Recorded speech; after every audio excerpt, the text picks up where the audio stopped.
Assalamualaikum warahmatullahi wabarakatuh. Selamat datang di Dharma Podcast bersama saya, Karina.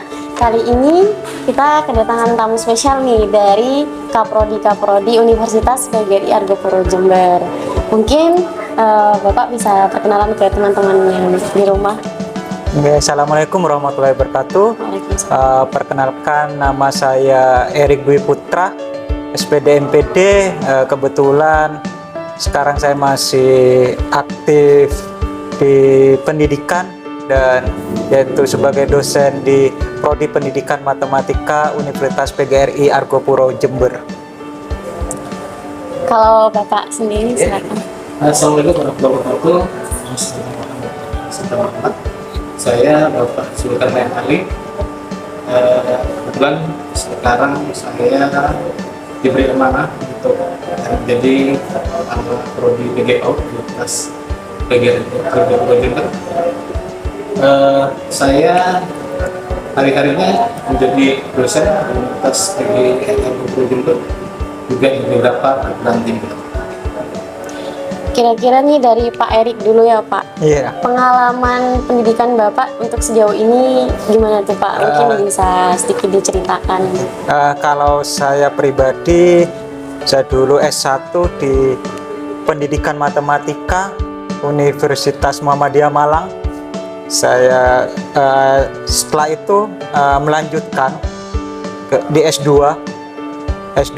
Universitas Negeri Malang, dan kebetulan juga jurusannya sama, pendidikan matematika, dan sekarang masih proses melanjutkan S3 di pendidikan matematika juga di Universitas Jember. Dan baru ini Mbak Karina, saya masih semester 2 baru memasuki semester 2. Ya mudah-mudahan minta doanya juga, semoga cepat lulus. Semoga itu. Kalau untuk Bapak Sultan sendiri nih, pengalaman pendidikannya seperti apa Pak? Saya S1 dari mana ya? Dari sekolah SMA saya di PAN 1 Jember. Kemudian saya sempat ambil 3 sastra pariwisata di Universitas Jember. Kemudian di jurusan hubungan internasional Darul Ulum, sempat ke S2 di luar negeri, tidak saya selesaikan. Kemudian saya melanjutkan di Universitas Jember, jurusan administrasi publik. Dan insya Allah dalam waktu yang tidak terlalu lama saya juga segera ke S3, ya, karena ini merupakan tuntutan berat bagi seorang akademis. Kira-kira selain berkesibukan di dunia berpendidikan, dosen juga di arena kampus, bapak-bapak di sini kesibukannya apa selain itu Pak? Kalau saya masih ngajar saja sama ketua prodi, karena sekarang juga harus membagi waktu seperti yang saya katakan tadi, saya masih kuliah lanjut. Jadi untuk hal yang di dunia lain masih belum ada waktu sepertinya. Masih fokus karena saya ingin fokus dulu di S3, karena ini sudah sekarang ada jam mengajar di Universitas PGRI Argopuro Jember, sudah itu ketua prodi juga. Sekarang masih di tahap ya alhamdulillah masih diberi kesempatan, masih ada waktu untuk kuliah. Sepertinya itu sudah banyak menyita waktu. Jadi sebenarnya saya ingin fokus dulu untuk S3 dulu sebenarnya, karena ini pun sudah sudah garap proposal disertasi. Jadi saya ingin fokus dulu menyelesaikan itu, baru mungkin sebenarnya ingin mengembangkan di karir dosen saya seperti itu. Kalau Bapak Zulkifli sendiri gimana Pak? Kalau saya sendiri ini sebenarnya kan sebelum di dosen saya juga sudah punya usaha. Jadi sampai hari ini di sela-sela kesibukan dosen saya tetap untuk membangun bisnis saya sendiri. Ya, saya memiliki optik kacamata, kemudian saya juga sedikit banyak juga belajar beternak. Saya punya beberapa domba di rumah. dan saya juga punya kebun pertanian. Nah, itu semuanya coba saya lakukan walaupun tidak harus terjun ke lapangan. Ya. Karena bagi saya meletakkan telur di beberapa keranjang itu lebih baik daripada satu keranjang, kecuali memang seperti Pak Erik ini dalam rangka menyelesaikan kuliahnya, saya kira tidak bisa banyak dilakukan dalam satu waktu. Dan saya juga alhamdulillah masih aktif berkomunikasi dengan beberapa stakeholder pendidikan dalam rangka juga untuk membangun komunikasi dengan universitas saya, dengan jurusan saya, yaitu kebetulan sekarang saya menjadi Kaprodi PAUD. Saya juga melakukan sinergi dengan beberapa sekolah ya, untuk sosialisasikan dan menawarkan program bahwa kita juga punya target bagaimana kemudian pendidikan itu mudah untuk diakses ketika mereka mendapatkan informasi yang lengkap tentang perguruan kami. Mungkin saya akan berbincang sedikit nih Pak terkait pendidikan saat ini, yaitu melihat suatu fakta yang terjadi di beberapa siswa kami, khususnya yang notabene pedesaan nih Pak ya, itu tidak memiliki daya tarik untuk melanjutkan ke perguruan tinggi. Kira-kira bagaimana menurut Bapak Kaprodi ini untuk menumbuhkan mahasiswa agar mereka itu punya minat untuk melanjutkan ke perguruan tinggi seperti itu Pak? Kira-kira bagaimana, dari Pak Zul dulu atau Pak Erik dulu? Monggo. Pak Erik, saya. Mangga. Jadi ini fenomena yang klasik sebenarnya. Ketika harus bagaimana menstimulasi anak-anak itu untuk punya giroh semangat untuk kuliah. Iya. Nah, saya sendiri sebelum di dosen pun itu selalu menstimulasi minimal hati pada anak-anak yang ada di desa. Kebetulan saya masih tinggal di desa, sehingga saya paham betul karakter masyarakat desa. Itu sudah ditawari beasiswa. Ini ada beasiswa, ada KIP, ada Pemkab, ataupun ada beasiswa rektor. Iya. Tetapi tidak kemudian dengan adanya tawaran tersebut dengan serta-merta mereka tertarik. Nah, apa sih benang merah kenapa kemudian mereka tidak semangat untuk kuliah? Banyak faktor, salah satunya memang lingkungan. Ya, ketika lingkungan di situ masih lebih banyak yang tidak kuliah, ya, mereka walaupun sudah masuk kuliah semester 1, 2, mereka mudah terpengaruh untuk misalnya kerja ke Bali dan yang lain-lain, lebih pragmatis untuk dapat segera mendapatkan uang. Nah, oleh karena itu harus ada semacam kebersamaan, ya, tidak hanya ini tugas dari dosen, ya, tidak hanya tugas dari stakeholder pendidikan perguruan tinggi, tetapi ini juga bagaimana ada sinergi antara perguruan tinggi, kemudian sekolah dan masyarakat, termasuk desa. Nah, ini kerja sama yang nantinya akan memberikan stimulasi yang bagus untuk anak-anak di desa. Jadi tidak cukup dari perguruan tinggi semuanya, ya, karena saya yakin, ya, kalau saya langsung begini kepada siswa, S1 itu jaminan. Paling jelek ketika Anda kerja tidak akan menjadi penjaga toko, atau paling tidak pergi ke Bali, merantau kemana-mana. Pengalaman yang terjadi ketika mahasiswa sudah diberi beasiswa tanpa adanya pengawalan, jadi ketika cuma diberi beasiswa sudah ditinggal, ya, karena terserah. Ini juga konsep marketing ada di sini, gitu kan? Nah, misalnya seperti ini, satu orang kita tawari, ya, dia akan langsung tertarik. Satu orang langsung menolak ketika saat itu ditawari. Tetapi bagaimana yang 98 orang? Nah, ternyata 98 orang ini harus dikawal, harus di follow up terus-menerus dan terus ada komunikasi, sehingga tidak ada celah dari dunia luar yang akan mencuri impiannya untuk tidak kuliah. Itu kalau menurut saya. Sangat baik sekali ya Pak. Mungkin menurut Pak Erik pribadi bagaimana Pak? Kalau saya pribadi ya sebenarnya saya juga kebetulan saya juga berasal dari pedesaan. Saya di Situbondo. Kebetulan di Situbondo saya adalah salah satu anak desa sebenarnya.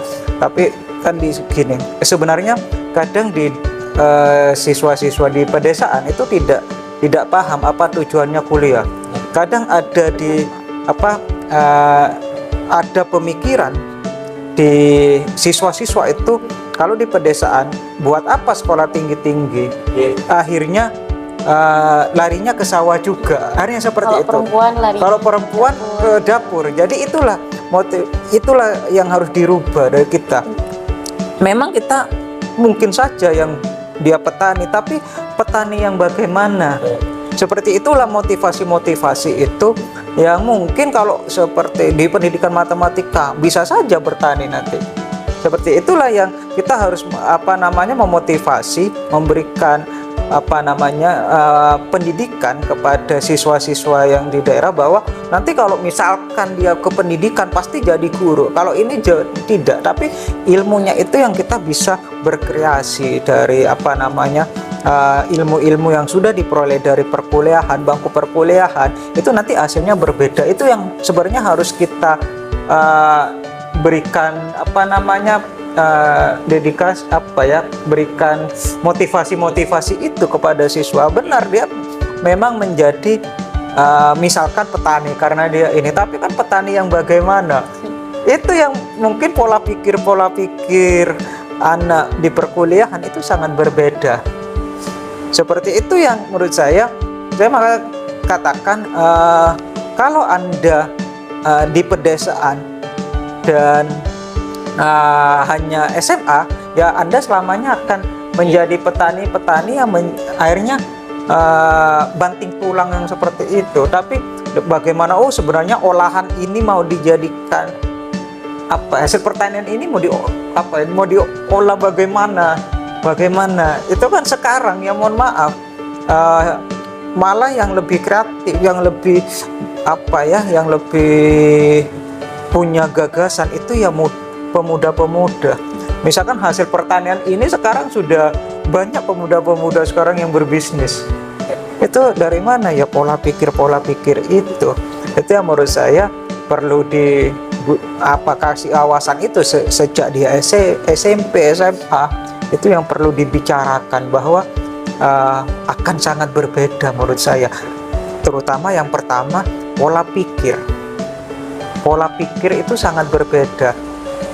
Ya seperti yang saya katakan tadi, kalau dia hanya pendidikan SMA, dia akan sulit bersaing saat ini. Jadi semakin tinggi pendidikan, maka seorang itu akan semakin bernilai ya. Benar. Potensinya lebih lebih bernilai. Dan sekarang ya mohon maaf, pencari kerja itu sekarang yang dicari sudah banyak S1. Kenapa? Karena pola pikirnya yang dia akan berbeda dalam bagaimana dia mengambil keputusan, bagaimana dia mau berkreasi terus.